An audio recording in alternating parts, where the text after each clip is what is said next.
Keanu Reeves was sitting quietly in a McDonald's in Los Angeles, savoring a rare moment of peace, when a 5-year-old boy clutching a broken toy car approached him. The boy leaned in close, whispered something into his ear, and immediately Keanu's expression shifted. His face turned pale, and without hesitation, he dialed 911. What happened next will stay with you long after this story ends. But before we continue, let us know where you're watching from. If you enjoy heartfelt stories like this, be sure to follow along. Tomorrow, we've got another story you won't want to miss. It was a sunny afternoon in Los Angeles. The sky stretched endlessly, painted in a flawless blue with soft clouds drifting lazily overhead.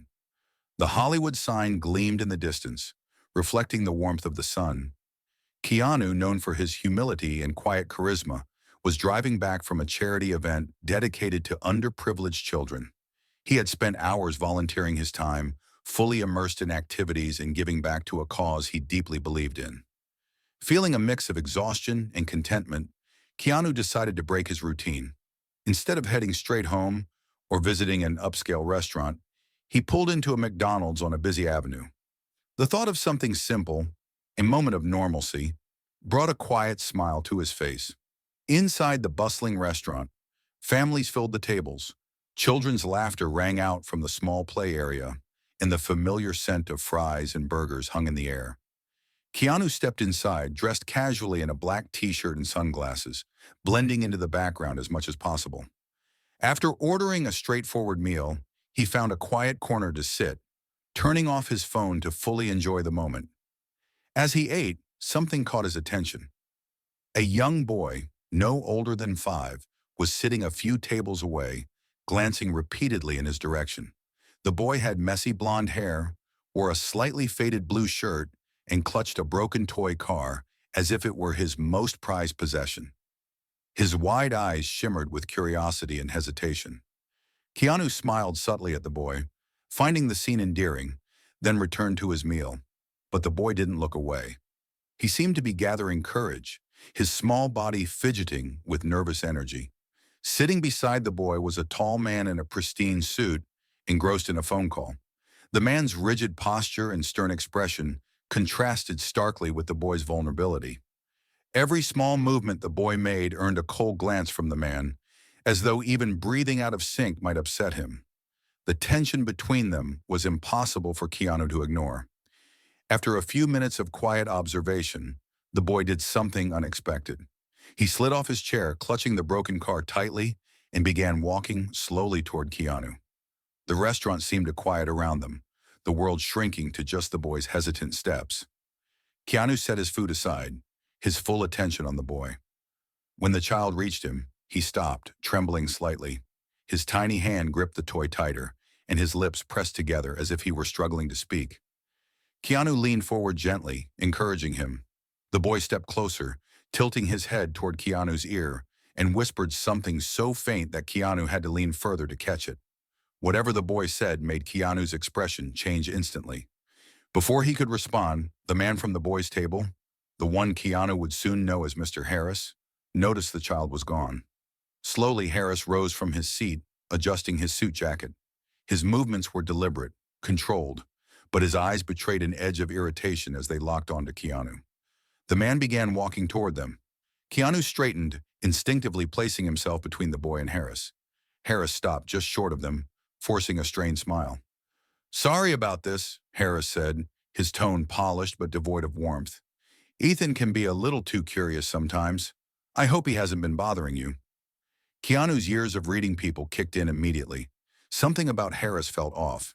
His polite words couldn't mask the tension beneath the surface. Keeping his voice calm and casual, Keanu replied, "Not at all. He just wanted to show me his toy car. It's broken, but he must really love it." Harris's smile tightened, his eyes narrowing ever so slightly. "Yes, he's very attached to it," he said. Then turning to the boy, he extended a hand. "Come on, Ethan. It's time for us to go."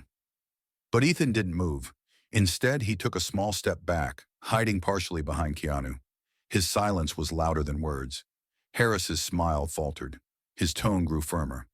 "Thank you for keeping him entertained, but we really must be going." As Harris reached for the boy, Keanu placed a calm but steady hand on his shoulder. stopping him. "I think Ethan needs a moment. He seemed eager to talk about his car. Maybe we can figure that out first." The waitress nearby, sensing the growing tension, approached cautiously. "Is everything all right here?" she asked, her eyes lingering suspiciously on Harris. Keanu gave her a reassuring smile. "We're fine, thank you. Could you bring Ethan a drink? He looks like he could use one." The waitress nodded but didn't walk away without giving Harris another wary glance. As soon as she left, Keanu discreetly pulled out his phone, quickly typing a message. He knew he had to act fast. Harris, noticing the movement, leaned in closer. His tone turned sharp. "I don't know what you think you're doing, but this has gone far enough." Keanu didn't flinch. His voice remained steady, his expression calm. "I'm just trying to help a boy who looks like he needs someone to listen. I'm sure you understand that." Ethan finally spoke, his small voice trembling. "I don't want to go. Please. Can I stay here?" The boy's plea hung in the air, raw and vulnerable. Harris's expression hardened, but before he could respond, Keanu hit send on his phone. Help was on its way. Ethan leaned closer to Keanu, his tiny voice quivering with urgency as he whispered, "He did something bad to my mom. Can you help?" Keanu froze for just a moment, the weight of those words hitting him hard. He crouched back down, locking eyes with the boy. "I'll help you," Keanu said firmly. "I promise." The boy nodded timidly, still clutching his broken car as if it were the only thing holding him together. Keanu stood back up, positioning himself firmly between Ethan and Harris. He knew this was far from over.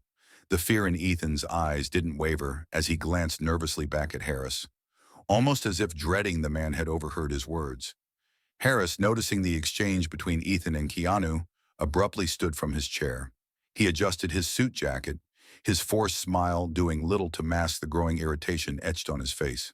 "Sorry to interrupt, but Ethan and I were just leaving. Thanks for keeping him entertained," Harris said, extending a hand toward the boy. Before Harris could reach Ethan, Keanu stood and stepped between them. His posture was relaxed, but something in his expression made Harris hesitate. "He's still telling me about his toy car," Keanu said calmly but firmly. "I think he'd like a few more minutes." Harris narrowed his eyes, visibly irritated by Keanu's interference. "That's very considerate, but we've got somewhere to be. He's coming with me." Keanu didn't budge.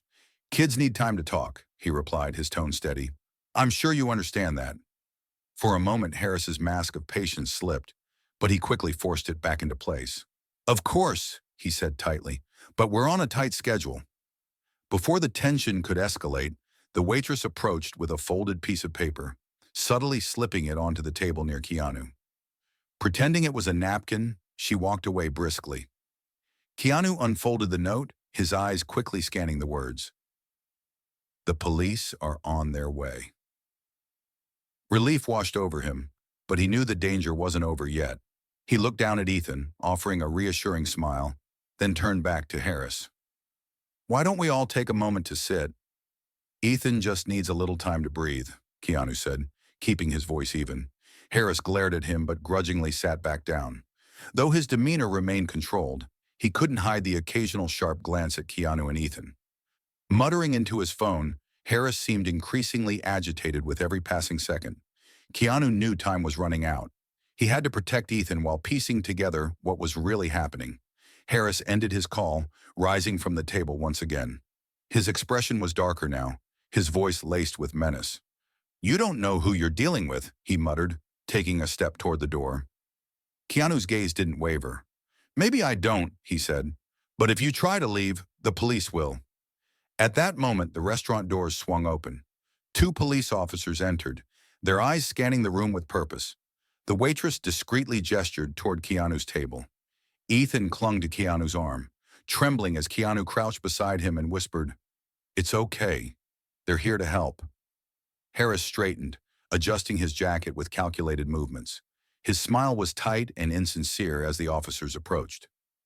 "Is there a problem here?" asked Officer Ramirez, his tone firm. "Not at all," Harris replied smoothly. "There must be some misunderstanding. I'm just here with my son." Keanu interjected, rising to his feet. "Officers, I think you should hear what the boy has to say." Officer Vega crouched down to Ethan's level, offering him a kind smile. "Hi there, I'm Officer Vega. Can you tell me your name? The boy hesitated, glancing at Keanu for reassurance. Keanu nodded encouragingly. Ethan, he whispered. That's a great name, Ethan, Vega said gently. Can you tell us what's going on? We're here to help. Ethan's voice wavered as he finally spoke. He hurt my mom. He said no one could help us. The restaurant fell silent. Ramirez and Vega exchanged tense glances before turning back to Harris. He's lying, Harris snapped. Kids make things up. He's just confused. Ramirez stepped between Harris and the door. Sir, we'll need you to stay right here. Ethan's small voice broke through the tension. She's at home. She can't get up. He said no one would believe me. Keanu gave Ethan's shoulder a reassuring squeeze. We believe you. It's going to be okay now. The officers wasted no time. Harris resisted as they placed him in handcuffs, muttering threats as he was escorted out. You're making a mistake. I'm an innocent man. Keanu stayed close to Ethan, kneeling down to meet the boy's gaze. Do you want to show me where your mom is? We'll go there with the police. Ethan nodded slowly, clutching his toy car like a lifeline. I just want her to be okay. The drive to Ethan's house was tense. Keanu kept Ethan distracted with small stories, offering comfort with every word. When they arrived, the front door was ajar. The house was eerily silent, the furniture overturned, and signs of a struggle everywhere. Ramirez and Vega entered cautiously, their weapons drawn. Inside, they found Ethan's mother, Sarah, unconscious on the floor. Though injured, she was alive.